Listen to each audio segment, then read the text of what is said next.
Today's episode is all about understanding why so many men are quietly struggling with loneliness and what's possible for us when we begin to face it with honesty and care. We are living in a moment where men are in trouble. I've shared some of the ways men are struggling right now on this show before. But I think above all, self-isolation, both overtly and covertly, is a problem. And it's affecting all of us. And it's also a problem that all of us can help change together. But we need to be real about what's happening. 1 in 7 men today have no one they call a close friend.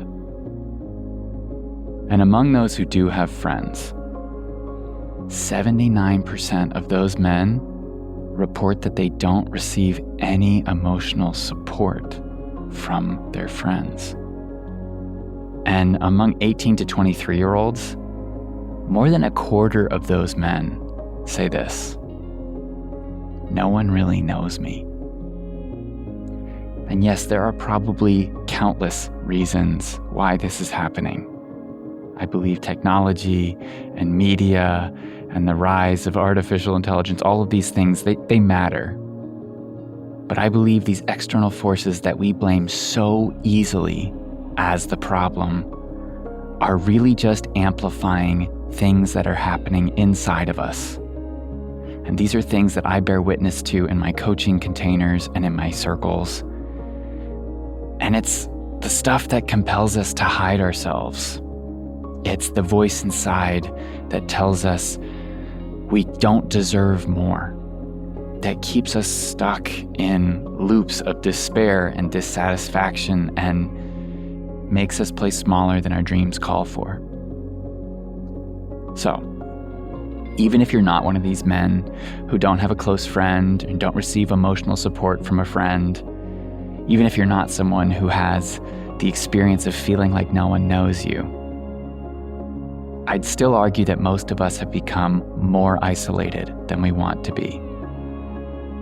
So today on this podcast, we're going to talk about one simple reason why this is happening that so many people struggle with. And we're not just going to point to the problems here. At the end of this episode, I want to share with you one powerful practice that you can use to alter the course of this scary trajectory that we're on for all of us.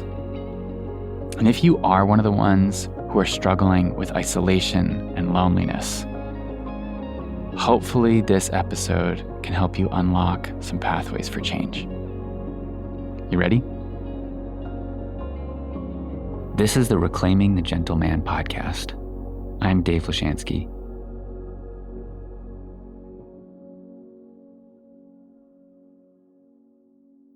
For most of my life, I considered myself an introvert. I actually took pride in it. I thought it was something innate about me that wouldn't change and that I didn't really care to. I enjoyed my time alone. I thought alone was where I was best. I thought alone was what filled me up. But when I started to work on myself, first in therapy, then in men's groups and men's intensives, when I began to really hone in on my self-evolution, to notice what was happening inside for me at times when I felt like I was losing control, when I felt powerless, when I felt like I didn't like who I was, I learned something really surprising about myself. I learned that I'm not really an introvert.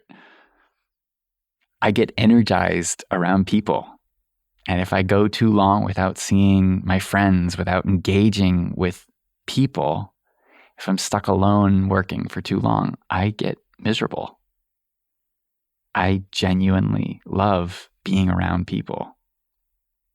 And for the first 27 years of my life, I thought I was the opposite.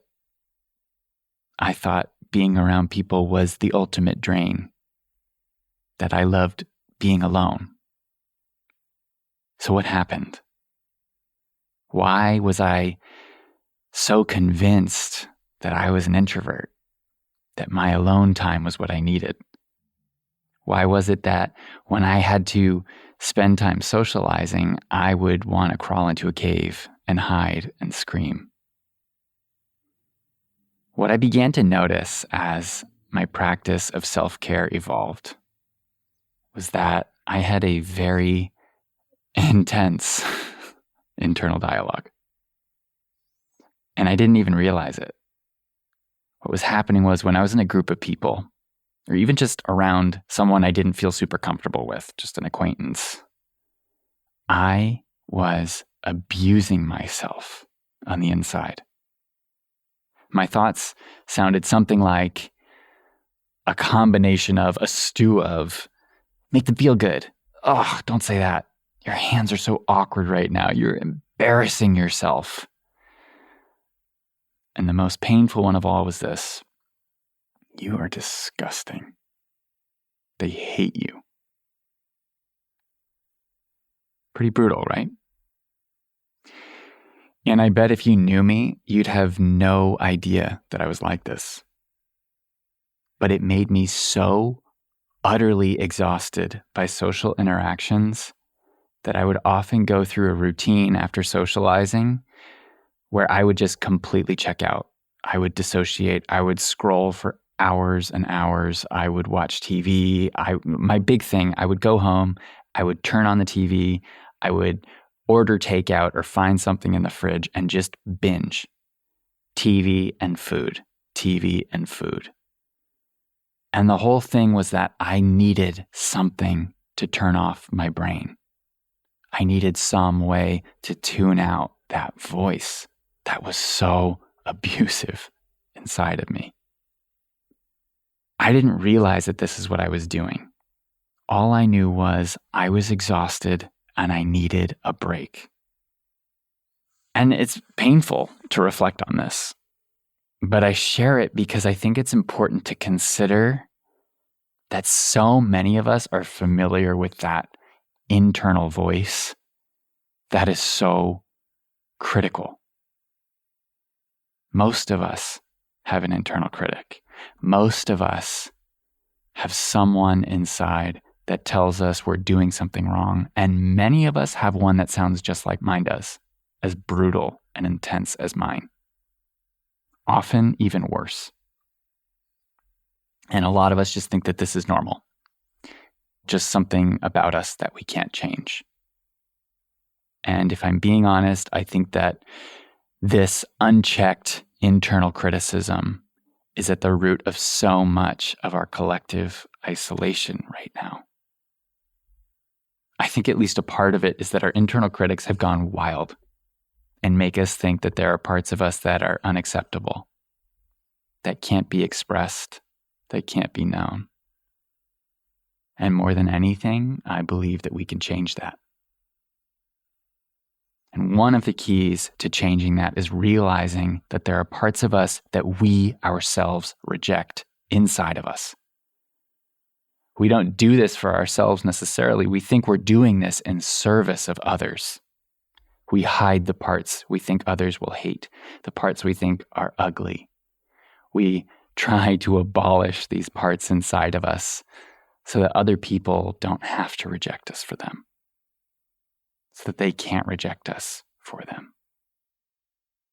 And we do this to protect ourselves. We do this because we've been hurt.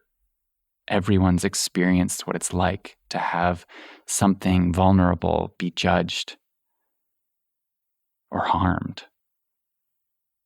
But what happens when we live our lives under the control of these critics, the tyranny really of these critics that hold so firmly to that self-rejection, to making sure we stay small and acceptable and muting the parts of us we think others won't like or appreciate? What happens is that we stop connecting. We experience a hollowness when we do connect with others. Because what happens is that the closer we get to people, the more we feel the need to spend our energy and resources hiding those really deep, really vulnerable parts of us. The real pain, the stuff we think people could never love about us. And the closer we get with other people, the riskier it feels for them to see this side of us. And the stakes get higher because the closer we get to people, the more we'd lose if they were to reject us. And I believe that men, more than anyone, are experts at doing this. And this, to me, is at the heart of that feeling that so many express that no one knows them. Because men spend so much time rejecting each other, forcing each other into boxes of what's acceptable, shaming each other and joking about each other. We spend so much time doing this that when we connect, it's often just like playing video games, drinking, checking out, playing games. And I'm not trying to make a moral argument against any of those things, but I do want us to see them for what they are, a means to avoid connection. They can be fun, but fun isn't enough to create community. Fun doesn't offer us all the amazing benefits that community offers. Support when we're struggling. And so many of us are struggling. Because in community, we need to trust that we can be who we are, honestly, that we can be real about what's happening for us in our lives without feeling like we're losing connection, without that internal critic telling us we're going to lose everything for being weak, for not having the answers, for not being able to fix it. And I know far too many men that don't have a community, that don't have an experience of being held in that. And this is at the root of so many men's struggles in relationship. Whether you're in a relationship with a man or whether this is you in relationship, let's acknowledge that this is a tricky context to enter into intimacy with. That you've been raised to bond through grit and self-abandonment. And that when you're asked to be vulnerable, it doesn't necessarily feel like a choice. And this is not to make excuses, but it is for us to help see more clearly what's happening and what's at stake for men when we're being called higher. Because rejection is one of life's most painful and most brutal experiences. And so many of us are spending more energy than we know trying to avoid rejection. This is what's at stake here. This is what is driving our critics so often. It's about avoiding rejection. It's about not letting whatever vestiges of connection we have leave us. Because all of these parts, even the critical ones, even the really abusive, intense ones, really want the best for us. They want us to survive, and they understand that we need people to survive. But if we're convinced that if we're honest, if we're convinced that what's inside of us is unlovable, it's going to be a heck of a lot harder to show up authentically, to connect genuinely and deeply with other people. And this just isn't sustainable. This is something we need to, and we get to change. And so I want to make this practical, and I want you to do an exercise. And this is very much not a quick fix exercise. This is the kind of thing that you need to return to again and again. It's the kind of thing that unfolds over time.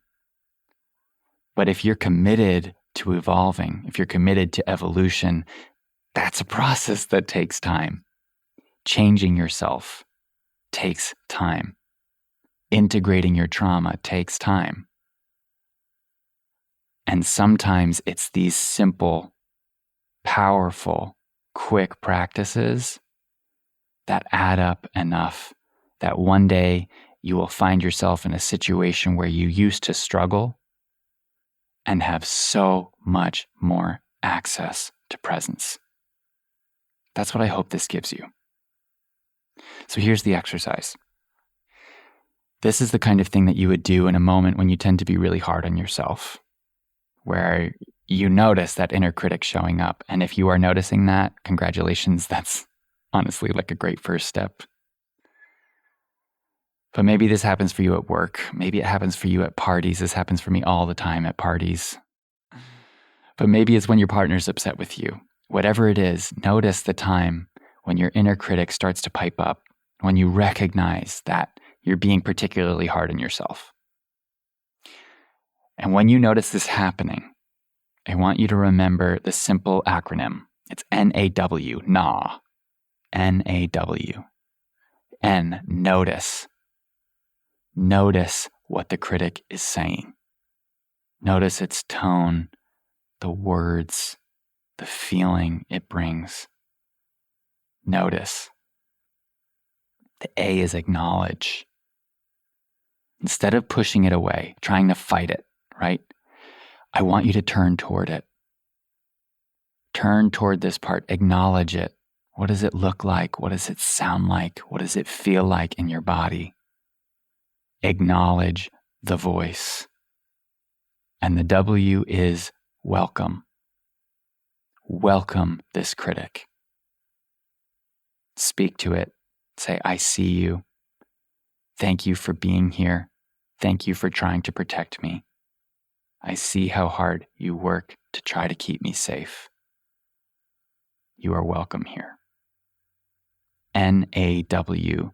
Notice, acknowledge, and welcome. And when you're doing this, you might place a hand on your chest or your belly, whatever helps you feel more grounded, and try on this final affirmation that says, all parts of me are welcome here. Notice, acknowledge, and welcome. All parts of me are welcome here.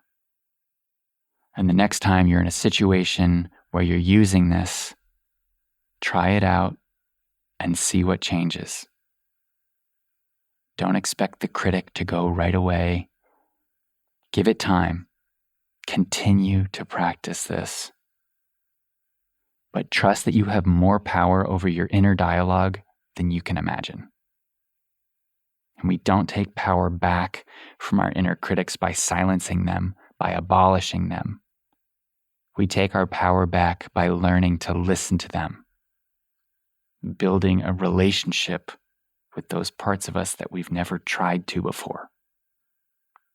That is when we have a relationship with them, where we build trust and rapport with these parts of us, we become free to show up more fully and more honestly and more connected, aligned with the parts of us that we want to show up as. This is the beginning. It's the opening. And if you trust that this can work for you, it will start to. And if you allow your inner critic to make this seem pointless, it will be. But while this critic is a part of you, it doesn't have to lead. And when you learn to notice, acknowledge, and welcome it in this way, when you learn to gnaw at it over time, it's going to learn to see how capable you are, how powerful you can be. And in doing this work, you may start inviting more friends into your life, welcoming more friends in your life. You may start developing more meaningful personal relationships. And as you do this, the critic can start to pipe back up again. But you'll know it. And you'll be able to show up a little bit more fully as you'd like to. Just give it time. All great things take time to unfold. But this practice is foundational to the work that changed my life. that literally transform my conception of myself, of a core part of my identity as an introvert. I believe that learning to harness our own power to change our inner dialogue is actually some of the most generous work that we can do in life. And even some of the most socially adept and powerful and capable people I know could benefit from doing this, because we all have parts of us that we reject and want to hide. But that when we allow to show up, when we allow to be a part of ourselves, when we stop spending energy trying to hide, actually gives us deeper connection, deeper access to ourselves, to the relationships we really want. And I think that's what the most important relationships in our lives are here to teach us. So if this resonates with you, please practice it. Gnaw away at those inner critics and model what happens when more of us show up with a deeper capacity for self-love and acceptance. Being a model of that way of being, of that way of living, that forever practice of loving ourselves a little more courageously is what I believe will create real and lasting change. Not just for men, but for all of us. We all need this. And as more men open to this kind of work, I believe we'll see cascading effects everywhere. If you're interested in doing this work, please get in touch. You can DM me on Instagram at Dave_Lashansky or visit davelashansky.com. I offer one-on-one coaching, and I'll be reopening the doors to my 21-day transformational men's program called Reclaiming the Gentleman, same as this podcast. All the links to that will be in the show notes. If you or a man you know is interested in deepening his relationships and showing up more awake and powerfully in the world, please connect us. Share this show with them. Invite them in. Hey, maybe even start a men's group or find one nearby you. If you need more resources, get in touch. I'd love to help you. Thank you for listening. I'll be back in a week with more.